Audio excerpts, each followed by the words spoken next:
ang banga ng peach iced tea na inihanda ng aking manugang na si Marisa. Bago sila umalis ay nanatili sa refrigerator, kumikinang sa ilalim ng ilaw na parang pangako ng pampalamig. Sa maalinsangang hapong ito, katatapos ko lang magpaalam sa aking anak na si Ricardo at sa kanya sa may pintuan, pinanood silang sumakay sa taxi na maghahatid sa kanila sa Pantalan para sa kanilang cruise sa anibersaryo. Salamat po sa pag-aalaga kay Elias, Mama, sabi ni Ricardo habang hinahalikan ng aking pisngi. Alam mo ba kung gaano kahalaga ito sa amin? Ngumiti si Marisa. Ang perpektong ngiti na laging pakiramdam ko ay masyadong pinagpraktisan, at idinagdag, nasa ref po ang tsaa para sa inyo, biyanan. Alam kong paborito nyo ang peach. Mag-enjoy po kayo. At naroon ako, sa edad na 72, nag-iisa kasama ang aking 8 taong gulang na apo na hindi pa nakakapagsalita kailanman sa kanyang buhay. Si Elias ay nasa sala tulad ng dati, umiindayog pa atras pa abante sa sopa, ang paulit-ulit na paggalaw na iniugnay ng mga doktor sa kanyang kondisyon severe nonverbal autism. Sabi nila, aking magandang apo, na may malalim na kulay kape na mga mata at itim na buhok tulad ng kanyang ama, nakulong sa isang katahimikan na laging bumabasag sa aking puso sa tuwing nakikita ko siya. Isinara ko ang pinto ng may malalim na pagbuntong hininga, ang init ng Agosto ay dumidikit sa aking balat. Sige, Elias, sabi ko ng malakas, tulad ng lagi kong ginagawa, kahit alam kong hindi siya sasagot. Tayo lang dalawa sa loob ng 10 araw. Gusto mo bang uminom muna si Lola ng tsaa at pagkatapos ay magbe-bake tayo ng cookies? Nagtungo ako sa kusina, naririnig ang sarili kong mga yabag sa tile floor. Kinuha ko ang banga ng tsaa mula sa refrigerator. Ang kulay amber na likido ay dahan-dahang gumagalaw, may maliliit na bula na nakulong sa loob. Kumuha ako ng baso sa aparador at pagkatapos ay may narinig akong nagpalamig sa aking dugo hanggang sa buto-buto. Lola, huwag niyong inumin ng tsaa. Napatigil ako, ang baso ay nasa kalagitnaan ng aparador at ng counter. Ang tinig na iyon isang tinig ng bata na malinaw, perpekto, nakakatakot ang pagkakabigkas. Dahan-dahan akong lumingon, si Elias ay nakatayo sa bukana ng kusina, hindi umiindayog, wala ang karaniwang blangkong tingin.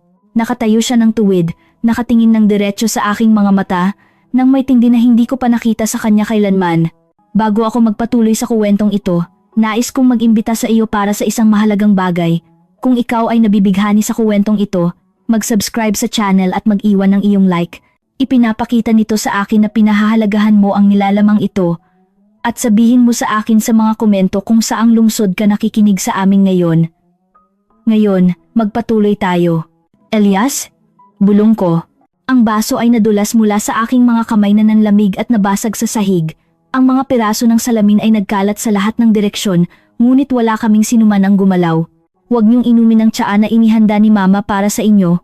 Ulit niya, at sa pagkakataong ito, humakbang siya patungo sa akin. Plinano niya ang lahat. Si Papa rin. Gusto nila kayong mamatay, Lola. At pagkatapos ay sasabihin nila na ang puso niyo ang dahilan, tulad ng muntik nang mangyari 2 taon na ang nakakaraan. Ang puso ko ang mapagkanulong organ na dumanas ng mild heart attack, 2 taon na ang nakakaraan sa isang hapunan ng pamilya ay humampas ng napakalakas na akala ko ay lalabas ito sa aking dibdib. Nanginginig ang aking mga tuhod at kailangan kong sumandal sa counter. Ikaw. Nakakapagsalita ka, iyon lang ang nasabi ko. Ang utak ko ay hindi makapagproseso sa nangyayari. Lagi akong nakakapagsalita, Lola, sabi ni Elias. At sa unang pagkakataon sa loob ng 8 taon, nakita ko ang mga luha na dumadaloy sa kanyang mga pisngi, pero sabi ni Mama na kung magsasalita ako, kung sasabihin ko sa sinuman ang nalalaman ko, papatayin niya si Papa at pagkatapos ay papatayin niya kayo. Pinilit niya akong magkunwari, pinilit niya akong maging pipi, pinilit niya akong... Naputol ang kanyang tinig. Hayaan mo akong makaupo sa isang silya, ang aking mga binti ay tuluyan ng sumuko, hindi ito maaaring mangyari. Imposible. Ang aking apo, na na-diagnose mula pa noong 11 gulang na may severe autism, hindi makapag-usap, sumailalim sa mga taon ng therapy at treatment, ay nagkukunwari sa buong panahong ito, pinilit ng sarili niyang ina. Ang tsaa, nasabi ko, nakatingin sa banga sa counter na parang isang makamandag na ahas, ano ang mayroon sa tsaa? Pinunasan ni Elias ang kanyang mga luha gamit ang likod ng kanyang maliit na kamay. Hindi ko alam kung ano talaga, pero narinig ko siyang nakikipag-usap sa telepono sa isang tao. Sabi niya na sa pagkakataong ito, mas magiging epektibo ito kaysa sa huli, na 10 araw ay sapat na oras upang walang sinuman ang maghinala. Ang huling pagkakataon, ang heart attack, Ang pesting heart attack na nagdala sa akin sa ospital sa loob ng 3 araw 2 taon na ang nakaraan, eksaktong pagkatapos ng isang hapunan na inihanda ni Marisa. Tumayo ako mula sa silya nang nanginginig ang mga binti at lumapit kay Elias. Lumuhod ako sa harap niya, hindi pinansin ang sakit sa aking rayuma na tuhod at hinawakan ang kanyang maliit na mukha sa aking mga kamay. Ang kanyang mga mata na lagi kong inakala na tumitingin sa akin, nang hindi ako nakikita ay puno ng matalas na katalinuhan at isang sakit na napakalalim na bumasag sa aking kaluluwa. Sabihin mo sa akin ang lahat, sabi ko, ang aking tinig ay nabasag. Lahat, mahal ko. Mula sa simula, huminga ng malalim si Elias na parang naghahanda siyang ilabas ang mga taon ng nakabaon na mga sikreto. 3 taong gulang ako nang magsimula ito. Bago iyon, normal akong nagsasalita. Sabi ko, Mama at Papa, kumakanta ako ng mga kanta. Naaalala niyo? Ipinikit ko ang aking mga mata, naghahanap sa aking alaala. Oo, naaalala ko. Si Elias ay isang masalita na sanggol hanggang sa nagpasya si Marisa na masyado akong madalas bumibisita at kailangan nila ng family space. Pinalayo nila ako sa loob ng halos 6 na buwan noong 3 taong gulang si Elias at nang sa wakas ay pinayagan akong bumalik, hindi na nagsasalita ang aking apo. Naalala ko, bulong ko. Dinala ako ni Mama sa isang doktor, pero hindi siya totoong doktor, kaibigan niya iyon. Ginawa nila akong kakaibang mga pagsusuri, inilagay ako sa kakaibang mga kwarto, at pagkatapos ay sinabi ni Mama na kailangan kong tumigil sa pagsasalita, na kung magsasalita ako, may masamang mangyayari sa akin at sa inyo. Bakit? Ang tanong ay lumabas na parang daing. Bakit niya gagawin iyon sa iyo? Dahil sa pera, sabi ni Elias nang may nakakatakot na pagkamay gulang para sa kanyang 8 taong gulang. Narinig ko siyang nag-uusap ng maraming beses. Mayaman kayo, Lola. Mayroon kayong malaking bahay na iniwan ni Lolo at ang pera mula nang ibenta niyo ang pabrika. Si Papa ang magmamana ng lahat kapag namatay kayo, at si Mama ang kumokontrol sa kanya. Ang katotohanan ng kanyang mga salita ay tumama sa akin na parang maso. Ang aking asawang si Lolo Benigno ay namatay 15 taon na ang nakakaraan. Iniwan sa akin ang ancestral home, isang makasaysayang pag-aari sa gitna ng lungsod na nagkakahalaga ng milyon-milyon, at ang kanyang bahagi sa pabrika ng tela na ibinenta namin mga taon na ang nakalipas. Si Ricardo ang aking nag-iisang anak, ang aking nag-iisang tagapagmana, pero ano ang kinalaman ng iyong katahimikan dito? Kung ako ay normal, kailangang mas magtrabaho si Papa, mas kaunting oras sa bahay, pero kung ako ay espesyal, gumawa siya ng mga panipi gamit ang kanyang maliliit na daliri, maaaring manatili si Mama sa bahay para alagaan ako. Si Papa ay nagtatrabaho ng double shifts para bayaran ang aking therapy at ginagawa niya ang gusto niya. Ano ang ginagawa niya? Tanong ko. Bagamat ang isang bahagi sa akin ay ayaw malaman ng sagot, ibinaba ni Elias ang kanyang tingin. Nakikipagkita siya sa isang lalaki, ang pangalan niya ay Miguel. Pumupunta siya sa bahay kapag nagtatrabaho si Papa. Naririnig ko sila. Pinag-uusapan nila kayo, kung kailan kayo mamamatay, kung paano nila gagastusin ang pera pagkatapos. Naramdaman ko ang abdo na umaakyat sa aking lalamunan. Ang aking manugang, ang babaeng sinasamba ng aking anak, pinagkakatiwalaan, kung kanino siya bumuo ng isang pamilya, ay hindi lang nagtataksil sa kanya, kundi nagpaplano ng aking pagpatay, at ginawa ang aking apo na isang tahimik na bilanggo upang mapadali ang kanyang mga plano. May alam ba ang iyong ama tungkol dito? Kailangan kong malaman, kailangan kong maniwala na ang aking anak, ang aking Ricardo, ay hindi bahagi ng kasuklam-suklam na bagay na ito. Nag-alinlangan si Elias. Hindi ko alam. Minsan, sa tingin ko, oo. Sa ibang pagkakataon, sa tingin ko, napakatanga niya na hindi siya nakakakita ng kahit ano. Pero, Lola, nabasag ang kanyang tinig. Hindi niya rin ako ipinagtatanggol kapag pinaparusahan ako ni Mama dahil sa hindi ko magandang pag-uugali. Ikukulong niya ako sa aking kwarto nang hindi ko makain, sisigawan niya ako. Minsan, sinaktan niya ako dahil aksidenteng nasabi ko, aray, nang ako ay nahulog. Ang mga luha ay malayang dumadaloy sa aking mukha. Ngayon, 8 taon ng bata na ito na naninirahan sa isang tahimik na impyerno, nakulong sa isang detalyadong kasinungalingan, banta, inaabuso, ginamit bilang pawn sa isang masamang laro. Bakit mo sinasabi sa akin ngayon? Tanong ko, bakit ka nagre-risk? Dahil sa pagkakataong ito, papatayin ka nila ng totoo. Sabi ni Elias, matatag ang kanyang tinig sa kabila ng mga luha. Narinig ko silang nagplano ng lahat. Pupunta sila sa cruise para magkaroon ng alibi, 10 araw na malayo. Iinumin niyo ang tsaa, magkakasakit kayo, magkakaroon kayo ng isa pang heart attack at walang sinuman ang maghihinala dahil nangyari na ito dati, at ako, tuluyan siyang nabasag. Hindi ko hahayaang patayin kanila, Lola. Kayo lang ang taong nagmamahal sa akin ng totoo. Niyakap ko siya ng napakalakas na malamang ay nasaktan ko siya, ngunit kumapit siya sa akin, ang kanyang maliliit na braso ay pumulupot sa aking leeg. Umiiyak laban sa aking balikat sa lahat ng takot at sakit ng 8 taon ng sapilitang katahimikan. Hindi sila magtatagumpay, bulong ko sa kanyang tainga.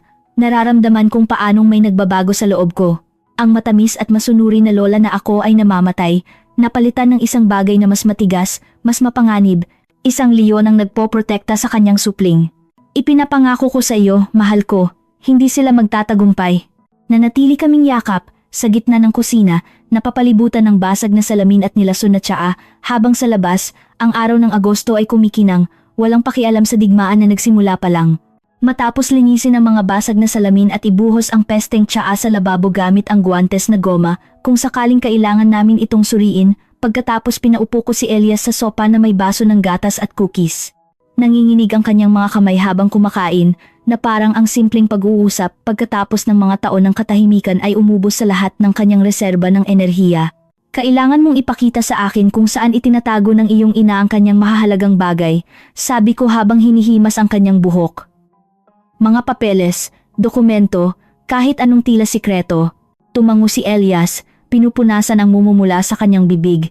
Mayroon siyang kahon sa kanyang closet sa itaas, sa pinakamataas na istante.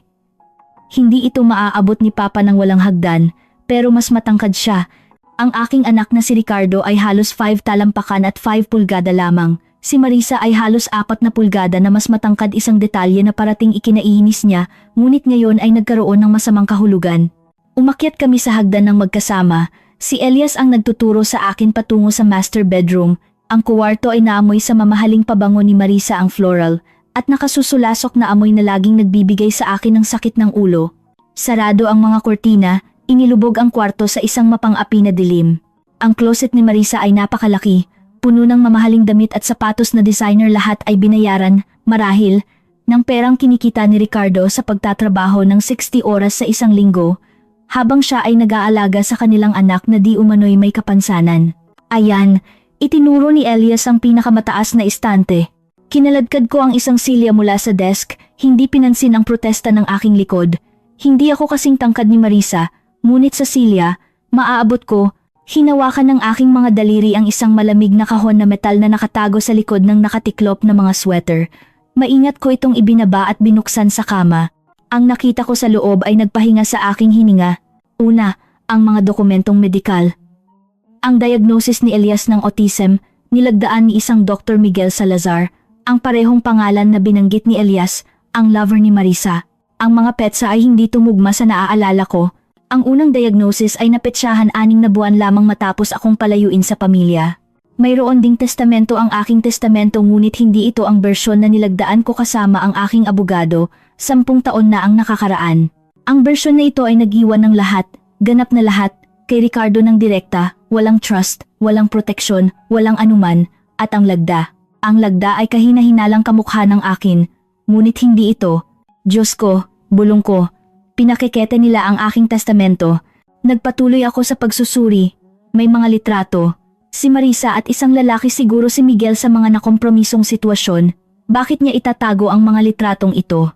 Pagkatapos ay nakita ko ang isang note na nakadikit sa likod ng isa.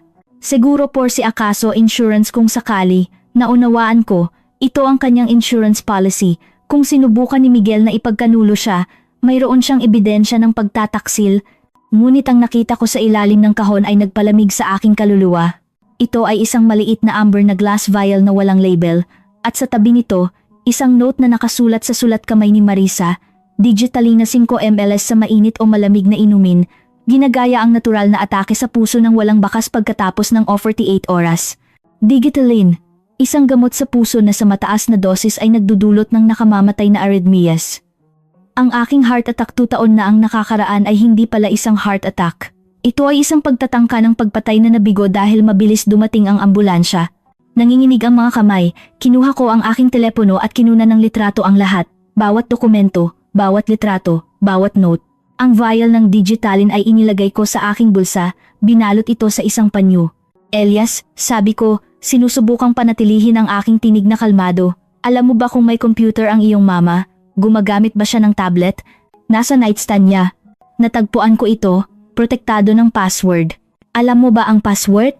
Tumango si Elias, 1234. Tanga siya sa mga password. Sa katunayan, gumana ito. Ang nakita ko sa kanyang mga email ay nagpatunay sa aking pinakamasamang bangungot, mga mensahe kay Miguel. Mamatay na rin ang matanda, 10 araw ay sapat na.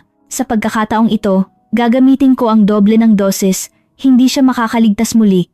Tugon ni Miguel at ang bata. Marisa, mapapakinabangan pa rin siya. Pagkatapos ng libing, maaari tayong maghimala na gumaling siya.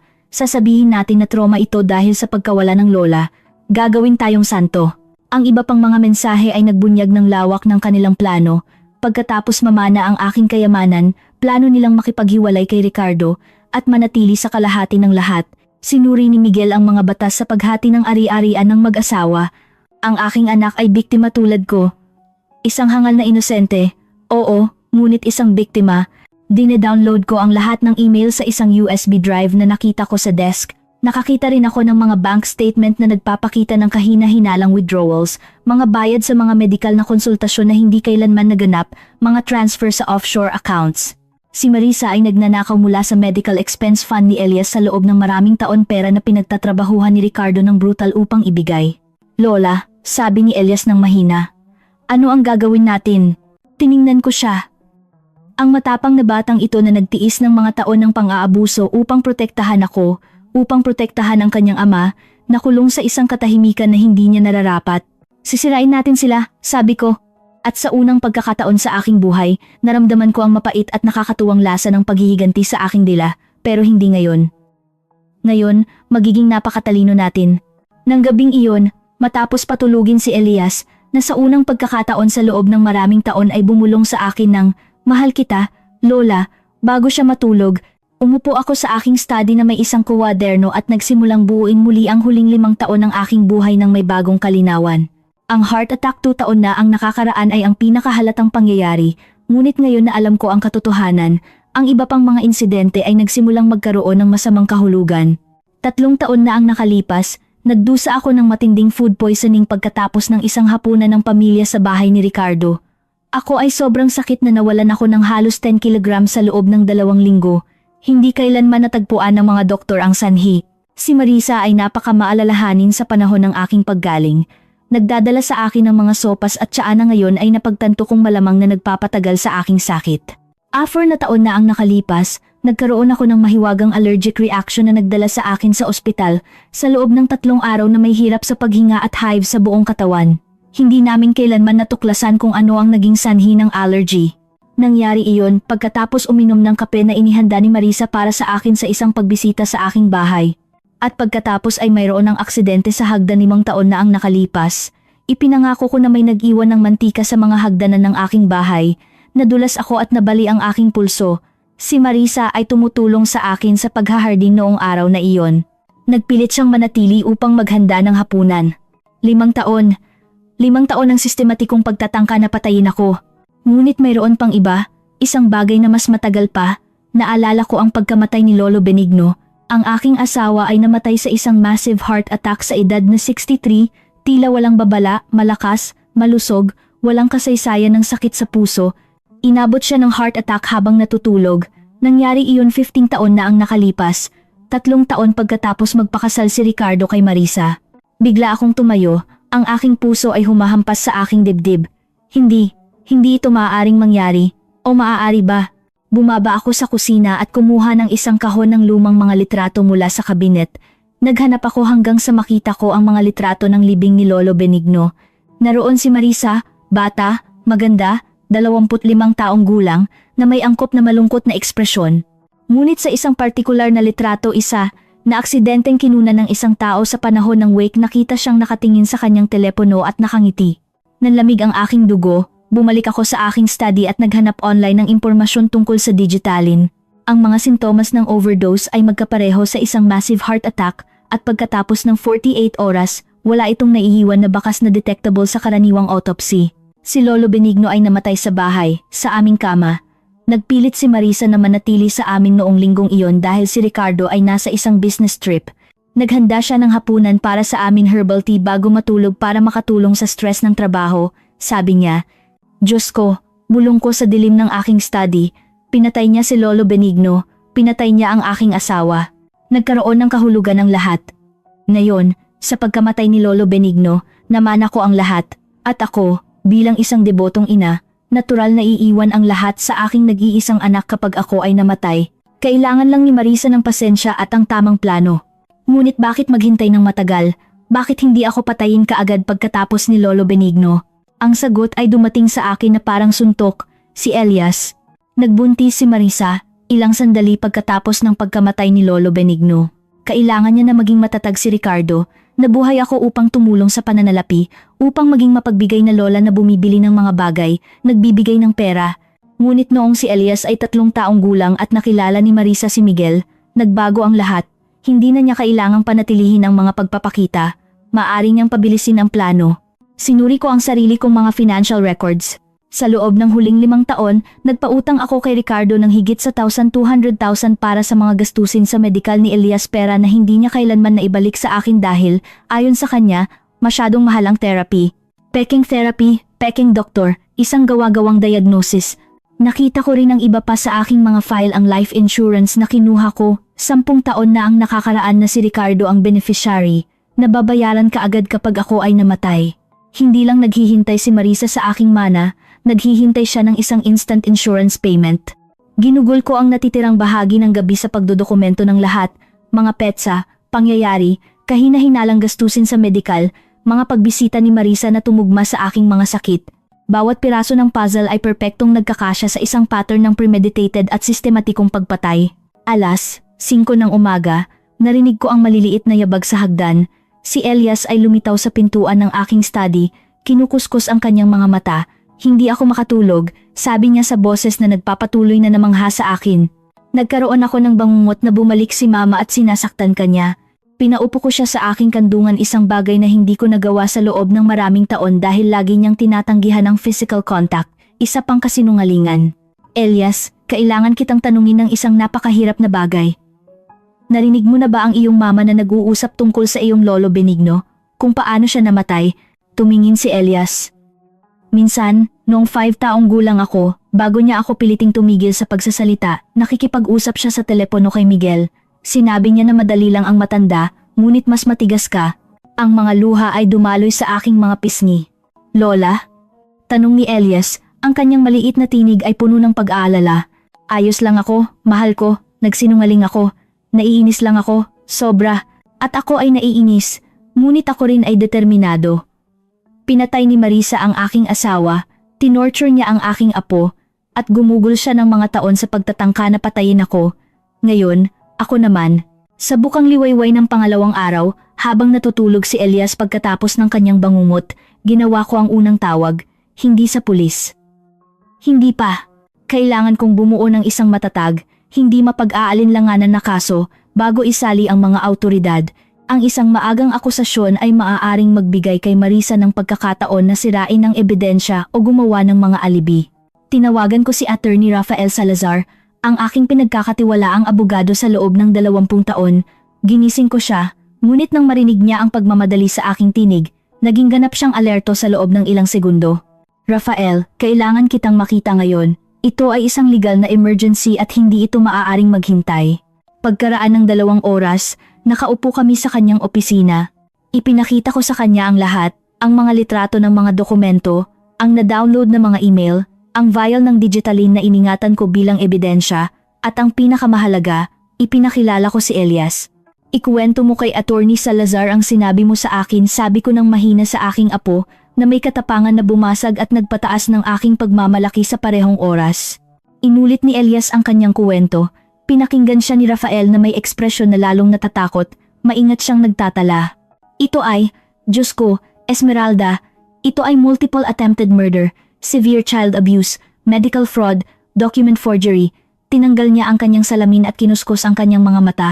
At kung tama ang iyong hinala tungkol sa iyong asawa, maaari ring itong pagpatay na nag-expire na mga taon na ang nakakaraan. Ano ang kailangan nating gawin upang protektahan si Elias at tiyakin na magbabayad siya? Tanong ko. Nag-isip si Rafael ng matagal. Una, kailangan natin ng totoong medikal na dokumentasyon ni Elias, isang forensic child psychologist na maaaring suriin ang kanyang tunay na mental state at idokumento ang psikolohikal na pang-aabuso. Pangalawa, kailangan nating isali ang pulis at social services, ngunit sa estratehikong paraan. At pangatlo, tumingin siya ng diretsyo sa akin. Kailangan nating hukayin ang bangkay ng iyong asawa. Ang ideya ay nagpaikot sa aking tiyan, ngunit tumango ako. Gawin mo ang anumang kailangan. Gumawa si Rafael ng ilang tawag habang kami ay naroon. Una niyang kinontak si Dr. Patricia Montero, isang kilalang forensic child psychologist. Pumayag siyang makita kami ngayong hapon. Pagkatapos ay tinawagan niya ang isang kontak sa prosecutor's office, isang tao na nagdadalubhasa sa mga krimen ng pamilya. Ipinaliwanag niya ang sitwasyon sa pangkalahatang termino at tiniyak ang isang pulong para sa susunod na araw. Makikipag-ugnayan din ako sa forensic laboratory, sabi ni Rafael. Ang vial na iyon ng digitalin ay kailangang suriin at hihingi tayo ng exhumation order batay sa bagong ebidensya ng posibleng paglason. Gaano katagal aabutin ang lahat ng ito? Tanong ko. Batid na ang cruise ni na Ricardo at Marisa ay tumagal ng 10 araw. Kung mabilis tayong kikilos, maaari nating ayusin ang lahat sa loob ng 1 linggo. Kapag bumalik sila mula sa cruise, naghihintay na tayo sa kanila. Nang hapong iyon, sinuri ni Dr. Montero si Elias sa loob ng 3 oras. Nakita ko siyang naglalaro, nag-uusap, sumasagot sa mga tanong ng may normalidad na brutal na kaibahan sa mga taon ng di umano'y severe autism na dinanas niya. Ang batang ito ay walang autism, sabi ng doktor nang matapos siya. Ang galit ay halos hindi na napigilan sa kanyang profesional na tinig. Mayroon siyang complex trauma dahil sa matagal na pang-aabuso, severe anxiety dahil sa patuloy na banta, ngunit cognitively ay ganap siyang normal. Higit pa sa normal, pambihirang matalino siya para sa kanyang edad. Ang katotohanan na napanatili niya ang farce na ito sa ilalim ng mga banta sa loob ng maraming taon ay nangangailangan ng pambihirang psikolohikal na lakas. Maaari mo ba itong idokumento ng opisyal? Tanong ni Rafael. Sinisulat ko na ang report at irerekomenda ko ang agarang pagtanggal ng maternal custody. Isa ito sa pinakamatinding kaso ng psikolohikal na pang-aabuso na nakita ko. Nang sumunod na araw, nakipagpulong kami kay Fiscal Daniel Cortez. Ipinakita namin sa kanya ang lahat ng ebidensya, mga dokumento, email, litrato, ang patotoo ni Elias na nakarecord sa video, ang report ni Dr. Montero. Sinuri ng Fiscal ang lahat ng may lalong sumasabog na ekspresyon. Sapat na ito para sa agarang pag-aresto para sa attempted homicide, child abuse, fraud, at kung kumpirmahin ng exhumation ang paglason, pag-uusapan natin ang first-degree murder. Gusto kong arestuhin ninyo si Marisa at ang kanyang kasabwat na si Miguel sa sandaling bumaba sila sa barko, sabi ko, at gusto ko ng agarang custody para sa aking apo. Maaari nating ayusin iyan, tumango ang Fiscal. Makikipag-ugnayan ako sa social services at sa pulisya ng Pantalan, kailan eksakto ang kanilang pagbabalik. Sa loob ng 8 araw. Perpekto. Nagbibigay ito sa amin ng oras upang maihanda ang lahat ng tama. Kukuha rin ako ng search warrants para sa kanilang bahay at para sa opisina ng doktor na si Miguel Salazar na ito. Sa sumunod na mga araw, nanirahan kami ni Elias sa isang kakaibang bubble. Sa wakas ay maaari na siyang maging siya, magsalita, tumawa, maglaro tulad ng isang normal na bata. Nakita ko siyang namumulaklak sa harap ng aking mga mata tulad ng isang halaman na nasa dilim at sa wakas ay nakita ang araw. Nagluto kami ng magkasama, nanood ng mga pelikula. Ikinuwento niya sa akin ang lahat ng napansin niya ng tahimik sa loob ng maraming taon. Parang nakikilala ko ang aking apo sa unang pagkakataon. Ngunit nag-practice din kami. 2 beses pang dumating si Dr. Montero upang ihanda siya para sa darating, ang paglilitis, ang mga patotoo, ang mahihirap na tanong. Magiging napakatapang mo, sabi ko isang gabi, at si Lola ay sasamahan ka sa bawat hakbang. At si Papa? Tanong niya ng may maliit na tinig. Makukulong din ba siya? Iyon ang tanong na tinatanong ko sa sarili ko. Hindi ko alam, mahal ko. Depende ito sa kung gaano kalaki ang alam niya. Ang totoo ay hindi ko rin alam kung mapapatawad ko si Ricardo, kahit na ignorante siya sa plano ng pagpatay, naging pabaya siya, bulag, at kasabwat sa pang-aabuso sa sarili niyang anak. Ang araw bago ang pagbabalik ni Ricardo at Marisa, na puno ng kontroladong aktibidad ang bahay, ini-coordinate ni Fiscal Cortez ang lahat ng may katumpakan ng militar. Nagpadala ang social services ng isang social worker na nagngangalang Carmen Ruiz na nakipagpulong sa akin at kay Elias upang ipaliwanag ang proseso ng temporary custody. Ginang Esmeralda, sabi ni Carmen ng may tunay na init, Sinuri namin ang buong kaso batay sa report ni Dr. Montero, ang patutuo ni Elias, at ang ebidensya ng agarang panganib. Mayroon kaming court authorization na bigyan kayo ng agarang temporary custody. Kapag bumalik at inaresto ang mga magulang, kayo ang magiging legal na guardian ni Elias sa panahon ng proseso, at kung subukan ng aking anak na labanan ng custody. Tanong ko, kahit alam ko na ang sagot. Sa lahat ng respeto, Ginang, pinayagan ng inyong anak ang mga taon ng matinding psikolohikal na pang-aabuso sa ilalim ng kanyang sariling bubong. Kahit hindi siya aktibong nakibahagi sa plano ng pagpatay, ang kanyang kapabayaan ay kriminal. Wala siyang pagkakataon na mabawi ang custody, hindi bababa sa malapit na hinaharap. Ang katotohanan na iyon ay masakit, ngunit ito ay kinakailangan. Si Detective Luis Fuentes, na itinalaga sa kaso, ay dumating upang mag-install ng mga nakatagong kamera at mikropono sa bahay. Ito ay kung sakaling subukan nilang makipag-usap sa inyo pagkatapos ng pag-aresto, paliwanag niya. Ang anumang banta o pag-amin ng pagkakasala ay ire-record at gagamitin bilang ebidensya. Binigyan din niya ako ng isang panic device na maaari kong i-activate kung naramdaman ko ang panganib. Bagamat hindi ako naniniwala na aabot tayo doon, aarestuhin namin sila sa sandaling bumaba sila sa barko bago sila makalapit sa inyo. Dumating si Rafael ng hapong iyon na may balita mula sa forensic laboratory. Ang nilalaman ng vial ay purong digitalin, sobrang taas ng concentration. Ang isang dosis tulad ng nakita namin sa iyong mga tala ay tiyak na nakamamatay. At mayroon pa akong balita, nakuha namin ang exhumation order para kay Lolo Benigno. Ang aking puso ay kumirot. Kailan? Sa loob ng 2 araw. Aabutin ng 1 linggo ang mga resulta, ngunit kung makakita sila ng mga bakas ng digitalin sa bone tissue, magkakaroon tayo ng patunay ng pagpatay. Nang gabing iyon, kami ni Elias ay kumain ng tahimik. Naghanda ako ng paborito niyang pagkain lasagna na may extra cheese at nakita ko siyang kumakain ng may gana na hindi niya kailanman ipinakita. Lola, sabi ni Elias sa pagitan ng mga subo, maaari ba akong magtanong sa inyo? Kahit ano, mahal ko. Kapag natapos na ang lahat ng ito, makakapag-aral ba ako sa isang normal na paaralan at magkaroon ng normal na mga kaibigan? Ang tanong ay bumasag sa aking puso. Sa loob ng 8 taon, ang batang ito ay nahiwalay, tinatrato bilang may kapansanan, pinagkaitan ng isang normal na pagkabata. Pupunta ka sa pinakamahusay na paaralan, ipinangako ko sa kanya, at magkakaroon ka ng lahat ng kaibigan na gusto mo. Maglalaro ka ng soccer kung gusto mo, o magpipinta, o kung ano man ang magpapasaya sa iyo. Napuno ng luha ang kanyang mga mata, at kung tuksuhin ako ng mga bata dahil inakala nilang lahat na ako ay pipi. Kung gayon, sasabihin namin sa kanila ang totoo na ikaw ang pinakamatapang na bata na kilala ko, na nagkunwari ka sa loob ng maraming taon upang protektahan ang mga taong mahal mo. Hindi iyon isang bagay na ikahihiya, Elias. Iyon ay isang bagay na ipagmamalaki. Kinaumagahan, ang araw ng pagbabalik, nagising ako ng maaga. Darating ang barko sa pantalan sa 3:00 ng hapon. Nagpadala si Ricardo ng isang text message na humihiling na sunduin ko sila, ngunit sumagot ako na mayroon akong medical appointment at sumakay sila ng taxi. Ayokong maging malapit kapag inaresto sila. Gusto kong maging ligtas si Elias, malayo sa eksenang iyon. 2:00 ng hapon, tinawagan ako ni Detective Fuentes. Nasa posisyon na kami. Mayroon kaming mga opisyal sa pantalan, naka-coordinate sa seguridad ng barko. Sa sandaling bumaba sila, haharangin namin sila. Mayroon din kaming isang team na handa upang arestuhin si Miguel Salazar ng sabay-sabay. At ang aking anak?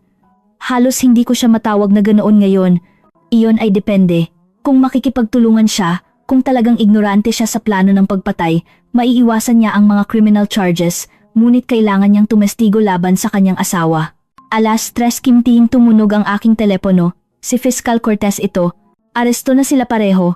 Nag-resist si Marisa, sumisigaw na isa itong pagkakamali. Si Ricardo ay mukhang shock na shock. Nang sabihin namin sa kanya kung ano ang ikinakaso sa kanila, hinimatay siya. Bago magpatuloy, nais kong malaman ang iyong opinyon.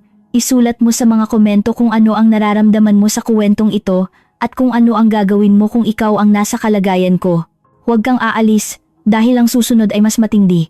Huminga ako ng malalim, nararamdaman ang pinaghalong ginhawa, kalungkutan at kasiyahan. Ano ang susunod? Proseso, interogasyon. Si Miguel Salazar ay inaresto rin sa kanyang klinik. Nakakita kami ng mas maraming ebidensya doon kasama ang mga peking medical records ni Elias. At Ginang Esmeralda, may isa pa kayong dapat malaman. Nakakita kami ng mga record na sinuri ni Marisa ang inyong medical routine 3 buwan na ang nakakaraan, partikular ang inyong mga gamot sa presyon ng dugo. Naniniwala kaming nagplano siya ng pangatlong pagtatangka kung mabibigo ang nilason at tsaa. Ang lawak ng kanyang kasamaan ay nagpahinga sa aking hininga. Hindi lang niya plinano ang aking kamatayan, mayroon siyang mga backup plan. Salamat sa pagsabi sa akin, nasabi ko. Isa pang bagay, hinihiling ni Ricardo na makausap kayo. Sabi niya wala siyang alam, kailangan niyang magpaliwanag. Naisip ko ang aking anak ang bata na pinalaki ko, ang lalaki na naging siya, mahina, bulag, pabaya, ngunit masama, hindi ko pa alam iyon. Sabihin mo sa kanya, marahil, sagot ko, kapag handa na ako, ibinaba ko ang telepono at nakita ko si Elias sa sala, nakatingin sa labas ng bintana. Tapos na? Tanong niya nang hindi lumilingon. Tapos na, mahal ko, ligtas ka na. Lumingon siya at tumakbo patungo sa akin, niyakap ako ng mahigpit. At sa unang pagkakataon sa loob ng 8 taon, malayang umiyak ang aking apo, walang takot, nang walang kailangang itago. Pagkaraan ng 3 araw ng pag-aresto, tinawagan ako ni Detective Fuentes para sa isang hindi karaniwang kahilingan. Gusto kayong makita ni Marisa, sabi niya mayroon siyang mahalagang sasabihin sa inyo. Hindi kayo obligadong pumayag, ngunit naisip kong dapat ninyong malaman.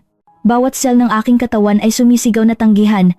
Bakit ko bibigyan ng babaeng iyon ng kasiyahan na makita ako? Ngunit ang iba pang bahagi ko ang bahagi na gumugol ng mga taon sa pagiging nilason, minanipula, nakikita ang aking apo, na nagdusa ay kailangan siyang tingnan sa mata at pakinggan ang sasabihin niya. Pumapayag ako, sabi ko sa wakas, ngunit gusto kong naroon si Rafael. Ang silid ng interogasyon ng municipal jail ay malamig at sterile, nilinaw ng mga fluorescent light na nagbigay sa lahat ng isang kulay abo na tono.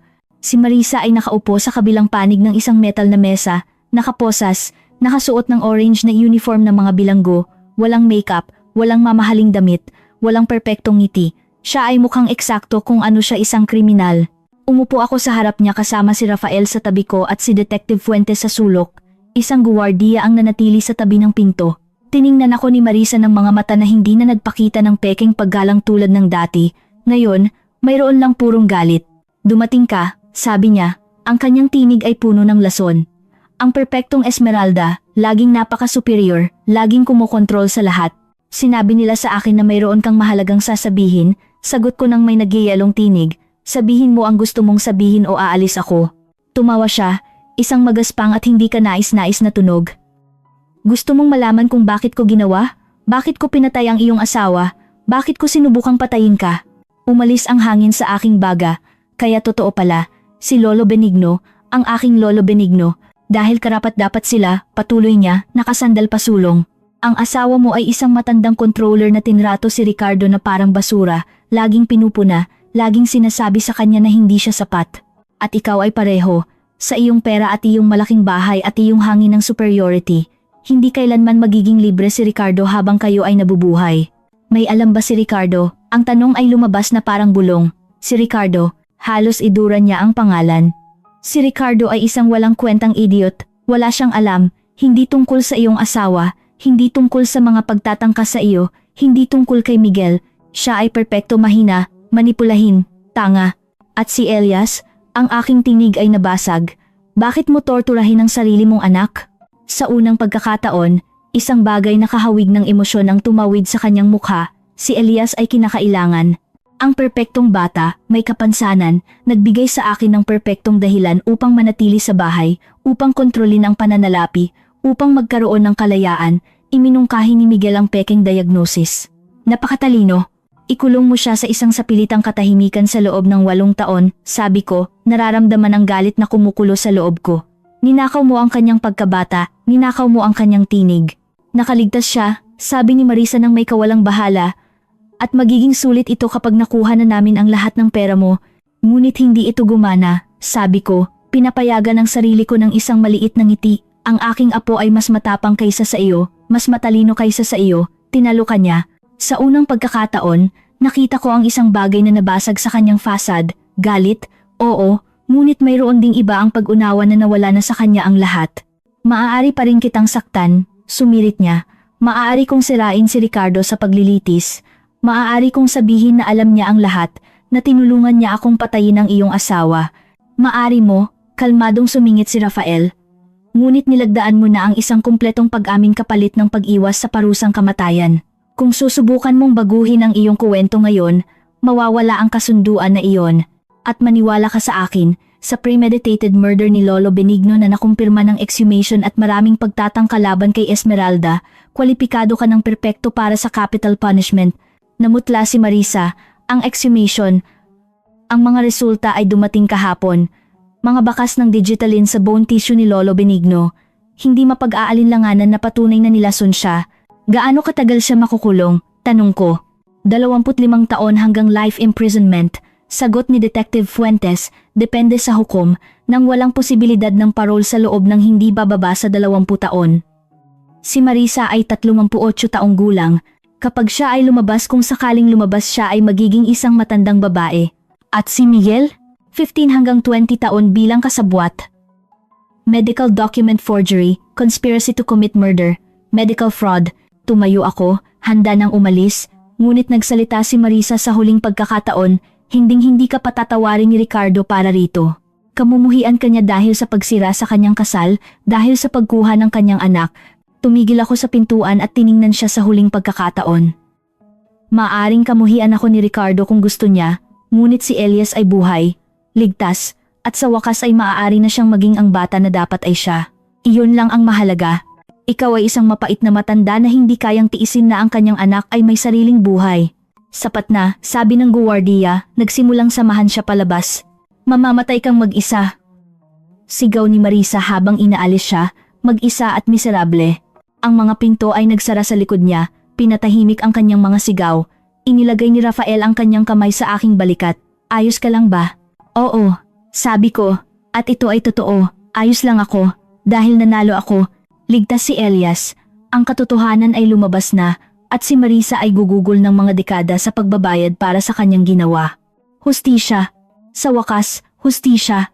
Pagkaraan ng 2 linggo pagkatapos ng pagharap sa kulungan, sa wakas ay pumayag akong makita si Ricardo.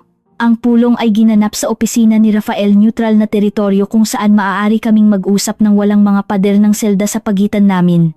Si Ricardo ay pinalaya sa ilalim ng bail matapos kumpirmahin ang kanyang interogasyon at isang lie detector test na talagang wala siyang alam tungkol sa mga plano ni Marisa. Pumasok ang aking anak sa opisina na mukhang tumanda ng 20 taon sa loob ng 2 linggo. Mayroon siyang malalim na eye bags, nawalan ng timbang, at ang kanyang tindig ay tulad ng isang lalaki na ganap na natalo. Nang magtagpo ang aming mga tingin, nagsimula siyang umiyak. Mama, bulong niya. At sa salitang iyon, narinig ko ang lahat ng bigat ng kanyang kasalanan, kahihiyan, at sakit. Nanatili akong nakaupo nang hindi lumalapit sa kanya, hindi ko pa kaya. Upo, Ricardo, sabi ko ng may neutral na tinig. Bumagsak siya sa silya sa harap ko, pinupunasan ng kanyang mga luha gamit ang nanginginig na mga kamay. Mama, wala akong alam. Isinusumpa ko sa Diyos na wala akong alam tungkol kay Papa. Tungkol sa mga pagtatangka sa iyo, tungkol kay Elias. Alam ko, sabi ko. Kinumpirma ito ng mga interogasyon. Hindi ka isang mamamatay tao, Ricardo, ngunit may mas masahol ka pa. Ikaw ay isang pabayang duwag na pinayagan ng kanyang asawa na torturahin ang sarili niyang anak sa loob ng 8 taon. Umiyak siya ng malakas, hindi ko napansin. Diyos ko, Mama, paanong hindi ko napansin? Dahil hindi mo gustong makita, sagot ko, nararamdaman ang mga taon ng pagkabigo at sakit na sa wakas ay lumalabas. Dahil mas madaling maniwala na si Elias ay autistic kaysa tanungin ang iyong asawa. Dahil nagtatrabaho ka ng 60 oras sa isang linggo, at umuwi ka ng sobrang pagod upang mapansin na natatakot sa iyo ang iyong anak. Akala ko iyon lang ang kanyang kondisyon, mahinang protesta niya, sabi ng mga doktor. Ang mga doktor ay fraud, at kung naglaan ka sana ng 5 minuto upang talagang obserbahan ang iyong anak, malalaman mo sana, ngunit hindi mo ginawa. Hinayaan mo si Marisa na kontrolin ang lahat habang ikaw ay nagtatago sa trabaho. Inilibing ni Ricardo ang kanyang mukha sa kanyang mga kamay. Ano ang maaari kong gawin? Paano ko aayusin ito? Hindi mo kaya, sabi ko ng may katatagan. Hindi mo maibabalik kay Elias ang 8 taon na ninakaw sa kanya. Hindi mo mabubura ang trauma. Hindi mo maaalis ang pinsala. Kinakamuhian mo ba ako? Tanong niya ng may nabasag na tinig. Naisip ko ang tanong, kinamumuhian ko ba siya? Ang isang bahagi ko ay gustong kamuhian siya, ngunit nang tumingin ako sa kanya, nakita ko pa rin ang bata na pinalaki ko, ang anak na nawala sa akin sa isang punto nang magpakasal siya sa maling babae. Hindi kita kinamumuhian, sabi ko sa wakas, ngunit hindi rin ako nagtitiwala sa iyo. Hindi ngayon, marahil hindi na kailanman. At si Elias, ang kanyang mga mata ay nagmamakaawa. Maari ko ba siyang makita? Depende iyon kay Elias, hindi sa akin. Natatakot siya sa iyo, Ricardo. Takot sa kung ano ang sasabihin mo, kung paano ka magre-react, kailangan niya ng oras. Gaano katagal? Hanggat kailangan niya, maaari itong maging linggo, maaaring ito ay taon, kailangan mong makuha ang kanyang tiwala mula sa simula. Sumingit si Rafael, may mga legal din na issue na dapat talakayin. Nag-apply si Esmeralda para sa permanent custody ni Elias. Dahil sa mga pangyayari, naniniwala kaming ito ang pinakamahusay para sa bata. Kukunin mo sa akin ang aking anak. Tumataas ang tono ng boses ni Ricardo. Hindi ko siya kinukuha sa iyo, sabi ko ng kalmado. Pinoprotektahan ko ang aking apo mula sa mas maraming pinsala. Kapag napatunayan mo na maaari kang maging isang responsableng ama, kapag nag-therapy ka at talagang naunawaan mo ang lawak ng nangyari, pagkatapos ay maaari nating pag-usapan ng supervised visits. Ito ay hindi makatarungan. Protesta niya. Ako ang kanyang ama. At sa loob ng 8 taon, nabigo ka sa tungkuling iyon, sabi ko ng walang pagbabago, ang mga kahihinatnan niyan ay hindi na pag-uusapan. Bumagsak muli si Ricardo, umiiyak ng may desperasyon na maaring nagpakilos sa aking puso 1 buwan na ang nakakaraan. Ngunit ngayon pagkatapos ng lahat ng aking natuklasan, naramdaman ko lang ang isang malayong kalungkutan. Kailangan mong maunawaan ang isang bagay, sabi ko nang humina ang kanyang pag-iyak, pinatay ni Marisa ang iyong ama. Nilason niya siya sa kanyang sariling kama, at sa loob ng 15 taon, namuhay kang masaya kasama ang kanyang mamamatay tao. Hindi ko alam. Daing niya. Ngunit ngayon alam mo na, at kailangan mong mamuhay kasama iyon, tulad ng kailangan kong mamuhay na alam na ang aking asawa ay pinatay at gumugol ako ng 20 taon ng walang hustisya para sa kanya. Patawad, Mama. Sobrang patawad, para sa lahat. Ako rin, sabi ko, tumayo, ngunit ang mga paghingi ng tawad ay hindi sapat. Ang mga katotohanan ang mahalaga ngayon. Mag-therapy ka, Ricardo. Magtrabaho ka sa sarili mo at marahil balang araw ay maaari kang magkaroon ng relasyon sa iyong anak muli, ngunit ito ay sa kanyang mga termino, hindi sa iyo. Iniwan ko siya roon umiiyak sa opisina ni Rafael. Hindi ako lumingon, ang mga sumunod na buwan ay tungkol sa pagpapagaling at pagbabago. Ang permanent custody ni Elias ay naaprubahan ng walang pagtutol. Si Ricardo, na pinayuhan ng kanyang sariling abogado, ay hindi lumaban. Alam niya na wala siyang pagkakataon. Nagsimula si Elias ng therapy kasama si Dr. Montero 2 beses sa 1 linggo. Ang makita siyang namumulaklak ay tulad ng makita ang isang bulaklak na naipit sa ilalim ng isang bato na sa wakas ay nagbukas sa araw. Nagsimula siya sa paaralan, isang maliit na pribadong paaralan kung saan alam ng direktor ang buong kuwento niya at tiniyak na suportado siya ng mga guro. Sa simula, natatakot si Elias magsalita sa klase. Ang 8 taon ng sapilitang katahimikan ay hindi madaling nabubura, ngunit sa pasensya at suporta, nagsimula siyang makibahagi una ng mahina, pagkatapos ay mas may kumpiyansa. Sa pagtatapos ng unang quarter, nakagawa siya ng 3 mabuting kaibigan at nasa soccer team ng paaralan. Nakita ko siyang naglaro ng kanyang unang laro at umiyak ako sa tuwa. Ang aking apo ay malayang tumatakbo, sumisigaw ng mga tagubilin sa kanyang mga kasamahan, tumatawa nang maka-score siya ng kanyang unang goal. Ito ang bata na dapat ay siya. Humiling si Ricardo ng mga pagbisita pagkatapos ng 3 buwan. Si Elias, pagkatapos ng maraming therapy at talakayan, ay pumayag na makita siya. Ang unang pagbisita ay tense, tahimik, hindi komportable. Umiyak at paulit-ulit na humingi ng tawad si Ricardo.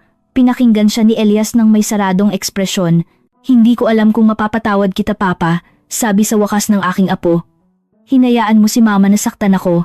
Nakita mo akong umiyak at hindi mo kailanman tinanong kung bakit. Alam ko, sabi ni Ricardo, nabasag ang kanyang tinig, at gugugulin ko ang natitirang bahagi ng aking buhay sa pagtatangka na bayaran ito. Hindi ko gusto na bayaran mo, sagot ni Elias ng may pagkamaygulang na bumasag sa aking puso. Gusto ko lang na maging tapat ka at hindi mo nahahayaan na saktan ako ng sinuman. Nagpatuloy ang mga pagbisita, palaging supervised, palaging sa aking bahay. Dahan-dahan, napakabagal, nagsimula sina Ricardo at Elias na muling bumuo ng isang bagay na kahawig ng isang relasyon. Hindi ito ang dati, marahil hindi na kailanman magiging, ngunit mayroon na. Ang paglilitis kay Marisa ay mabilis. Sa kanyang kumpletong pag-amin at napakalaking ebidensya, wala siyang depensa. Siya ay sinentensiyahan ng life imprisonment ng walang posibilidad ng parole. Si Miguel Salazar ay nakatanggap ng 20 taon. Ang hukom, Sa pagbigkas ng sentensya, ay tinawag silang dalawa na isa sa pinakamasama na mga kriminal na nakita niya sa kanyang karera. Nang umalis ako sa court noong araw na iyon, naramdaman ko na parang isang 1,000 kilogram na bigat ang inalis sa aking mga balikat. Hustisya. Sa wakas, pagkatapos ng 15 taon, may hustisya si Lolo Benigno at may kinabukasan si Elias. Sa gabi ng unang anibersaryo ng kakilakilabot na araw na iyon, nang ibulong sa akin ni Elias ang kanyang babala, nagkaroon kami ng isang maliit na pagdiriwang. Kami lang dalawa sa bahay na ngayon ay opisyal na naming pinagsamang tahanan. Lola, sabi ni Elias habang nagbabahagi kami ng chocolate cake, maaari ba akong magtanong sa inyo? Lagi, mahal ko. Masaya ba kayo? Alam kong mahirap ang lahat ng ito, alam kong marami kayong nawala. Naisip ko ang kanyang tanong. Nawala sa akin ang aking asawa mga taon na ang nakakaraan sa kamay ng isang mamamatay tao. Nawala sa akin ang imahe na mayroon ako sa aking anak, ang lalaki na inakala kong pinalaki ko. Nawala sa akin ang mga taon ng kapayapaan sa pag-iisip na ligtas ako nang sa totoo lang ay sistematikong nilalason ako. Ngunit may napanalunan din ako na napakahalaga ang katotohanan at ang pagkakataon na iligtas ang aking apo. Oo, sabi ko ng matapat, masaya ako dahil narito ka, ligtas, at maaari kang maging kung sino ka talaga, mas mahalaga iyon kaysa sa anumang nawala sa akin. Ngumiti si Elias ang nagniningning ng ngiti na ngayon ay malaya niyang ipinapakita at niyakap ako. Mahal kita, Lola. Mahal din kita, aking matapang na bata. Nang gabing iyon, matapos matulog si Elias, umupo ako sa study ni Lolo Benigno, ang espasyo na pinanatili kong hindi nagalaw sa loob ng 11 taon. Nagsindi ako ng kandila sa harap ng kanyang litrato. Sa wakas nagawa ko, mahal ko, bulong ko. Sa wakas, nagbayad siya para sa ginawa niya sa iyo at nailigtas ko ang ating apo. Sana makita mo siya ngayon, siya ay pambihira, mayroon siyang iyong katalinuhan, iyong katapangan. Siguradong ipagmamalaki mo siya. Nanatili ako roon ng matagal, nararamdaman ng isang kapayapaan na hindi ko naramdaman sa loob ng maraming taon. Ang daan ay madilim, nakakatakot, masakit, ngunit nakaligtas kami. Higit pa rito, nagtagumpay kami. Sa edad na 72, natutunan ko na hindi kailanman huli ang lahat upang lumaban, hindi kailanman huli ang lahat upang protektahan ang mga mahal mo, hindi kailanman huli ang lahat upang humingi ng hustisya, at hindi kailanman huli ang lahat upang magsimulang muli. May buong buhay si Elias sa hinaharap ngayon, isang buhay kung saan maaari siyang magsalita, tumawa, mangarap, maging libre. At ako ay naroroon para sa bawat sandali, pinoprotektahan siya, minamahal siya, tinitiyak na hindi na niya malalaman ang takot na nagpatahimik sa kanya ng matagal. Ito ang aming pangalawang pagkakataon, ang aming bagong bukang liwayway, at sisimulan namin itong ganap, magkasama, sa wakas ay libre mula sa mga anino na sumubok na sirain kami. Kung ang kuwentong ito ay nakaantig sa iyo, nagpamuni-muni sa iyo, o pinanatili ka lang sa gilid ng iyong silya hanggang sa huli, inaanyayahan kitang mag-subscribe sa channel at mag-iwan ng iyong like. Ang iyong suporta ay nangangahulugang lahat sa akin, at nag-uudyok sa akin na magpatuloy sa pagbabahagi ng mga kuwento na tumatama sa puso. Sabihin mo sa akin sa mga komento kung saang lungsod ka nanonood sa amin, ano ang pinaka nakaapekto sa iyo sa kuwentong ito. Sa tingin mo ba tama ang ginawa ni Lola Esmeralda? Dapat bang magkaroon ng pangalawang pagkakataon si Ricardo kay Elias? Ibahagi ang kuwentong ito sa isang taong nangangailangan ng paalala na ang katapangan ay maaaring magmula sa pinakamaliit na pakete at na hindi kailanman huli ang lahat upang lumaban para sa hustisya at protektahan ang mga mahal natin. Magkita-kita tayo sa susunod na kwento. Tandaan, ang katotohanan ay laging nakakahanap ng daan patungo sa liwanag at ang tunay na pag-ibig ay laging sulit na ipaglaban. Mahalagang paunawa, ang kuwentong ito ay ganap na kathang-isip. Ang lahat ng mga tauhan, pangalan, sitwasyon, at pangyayari na isinalaysay ay produkto ng imahinasyon at eksklusibong nilikha para sa mga layunin ng libangan, pagmumuni-muni, at emosyonal na halaga. Ang salaysay na ito ay hindi kumakatawan sa mga tunay na pangyayari, tunay na tao, buhay man o yumao, at hindi nakabatay sa mga tunay na kaganapan. Ang anumang pagkakahawig sa mga tunay na sitwasyon, lugar, o tao ay pulos nagkataon lamang.